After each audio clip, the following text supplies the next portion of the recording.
hemos hablado que es el síndrome constructivo, también llamada inteligencia constructiva. No es más que una condición donde la movilidad directa o conjugada se acumula en la sangre, porque el flujo de la salida del hígado hacia el intestino delgado se encuentra obstruido en algún punto.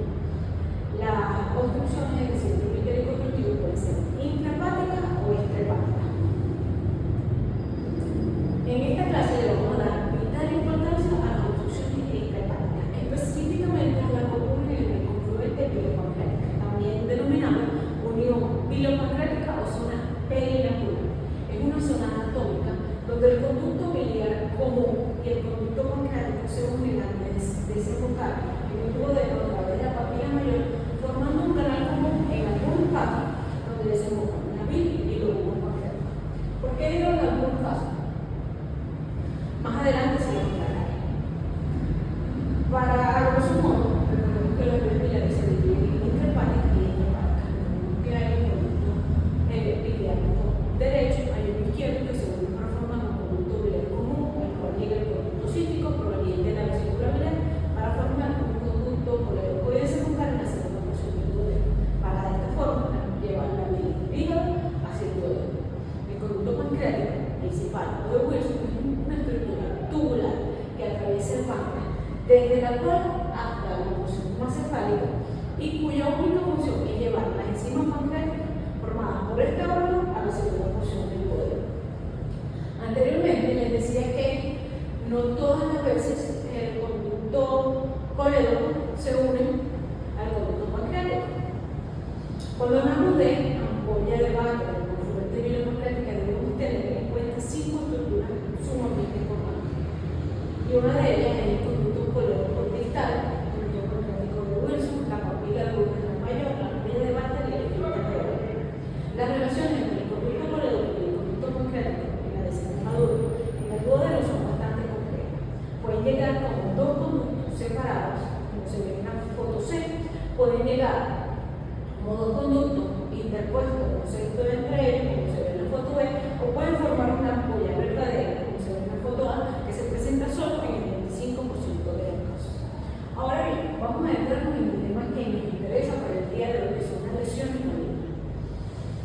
Recuerden bien esta lámina, porque estas son las únicas 4 zonas anatómicas que se pueden presentar lesiones malignas en el confluente pilopancreático: la vía muscular, la vía biliar distal, específicamente el colédoco distal, el páncreas solo de la cabeza y el proceso uncinado y la segunda porción del duodeno, siempre y cuando la lesión aparezca a una distancia máxima de 2 centímetros de la papila duodenal mayor o de la ampolla del páncreas.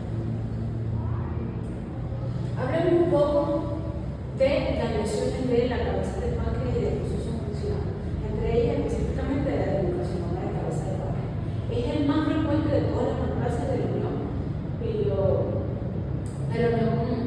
piliopancreática y la del cuerpo pronóstico.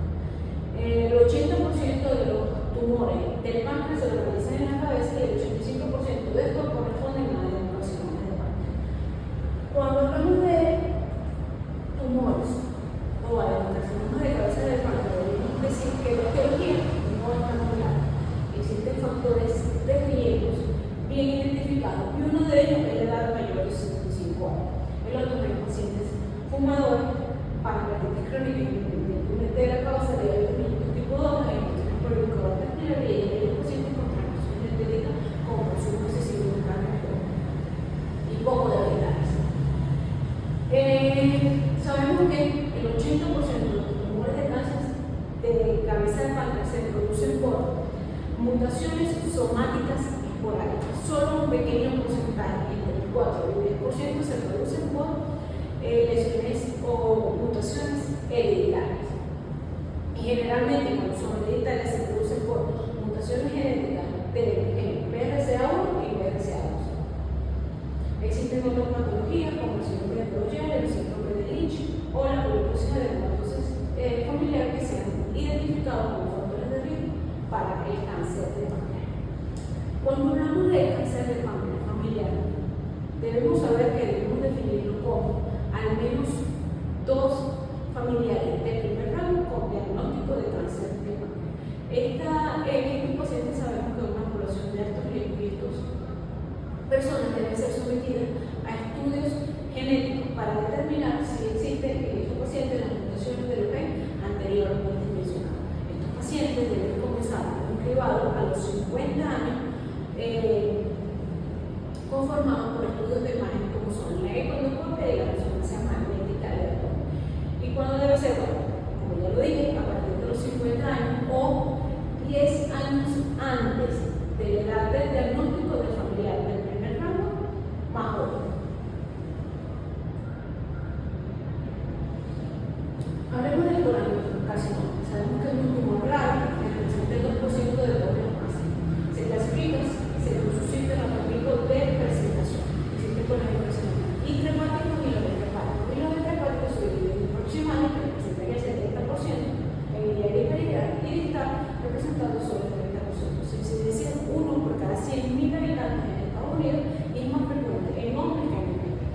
el cáncer de páncreas no tenemos una etiología clara.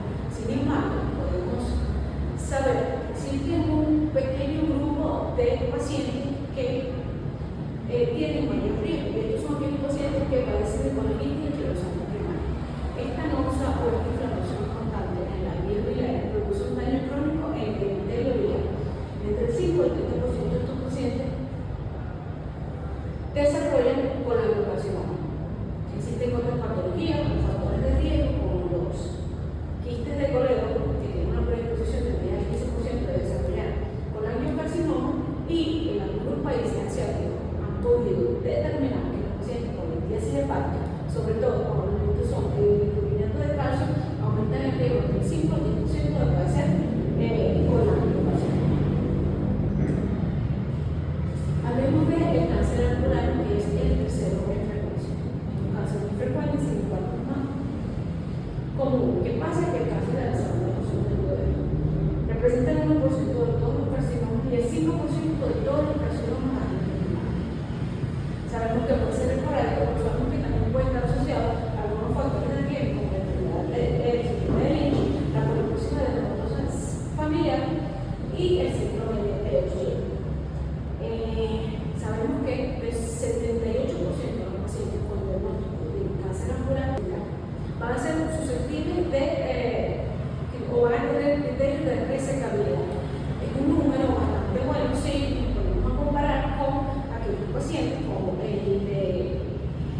tumores de cáncer de páncreas, en los cuales solo el 22% de estos pacientes van a tener criterios de resecabilidad.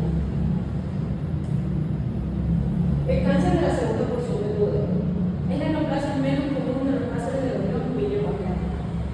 Representa el 0,5% de todos los cánceres del tracto gastrointestinal. Sabemos que, al igual que los otros, son esporádicos, pero existen factores de riesgo. Y uno de ellos es la poliposis adenomatosa familiar.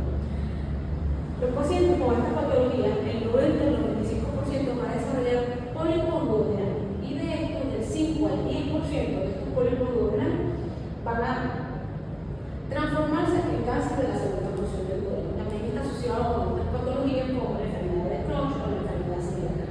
Existen otros pólipos duodenales no relacionados con patologías hereditarias que, si presentan transformación vellosa, tienen un riesgo aumentado de presentar cáncer de la porción de la segunda porción del duodeno. Ok, hablemos de las manifestaciones clínicas y debemos de tener esto en cuenta. Existen manifestaciones clínicas generales o comunes para los cánceres de la influencia biliopancreática y existen ciertos signos o síntomas específicos para las diferentes localizaciones, las cuales hablé anteriormente. Las manifestaciones clínicas van a estar asociadas a la obstrucción del tracto de salida de la vida y se van a presentar en el 80% de los casos de ictericia. Por supuesto, va a ir acompañada de la cola, coluria y prurito.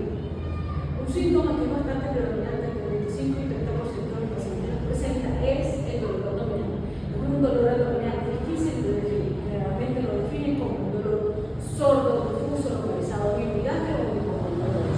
Algunos pacientes van a tener un síndrome constitucional, principalmente pérdida de peso, astenia, anorexia, fatiga, malestar general. Como les había mencionado anteriormente,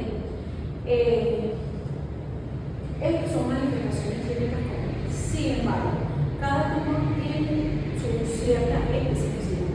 Por ejemplo, los tumores angulares presentan un signo bastante característico que es la ictericia intermitente. ¿Y por qué se produce la ictericia intermitente? Porque el tumor crece más rápido de la posibilidad de angiogénesis. Entonces, esta lesión ulcerativa se descama constantemente, trayendo como consecuencia la desobstrucción de la vía biliar y los periodos de alternancia de la ictericia. En el caso de la cabeza del páncreas, de los tumores malignos de la cabeza del páncreas, tienen dos cosas bien características. Uno es que el dolor que les mencioné anteriormente, que es sordo, que es difuso, tiende a irradiar hacia la espalda, hacia la región interescapular. Otra cosa que es bien característica del tumor de cabeza del páncreas es que estos pacientes suelen debutar su diagnóstico como una diabetes mellitus tipo 2.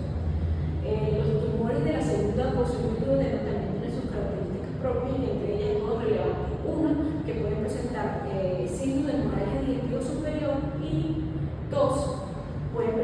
signos de obstrucción intestinal. El colangiocarcinoma sí tiene sintomatología más difusa, no tiene tantos síntomas específicos como los que anteriormente mencionamos. Creo que por ahora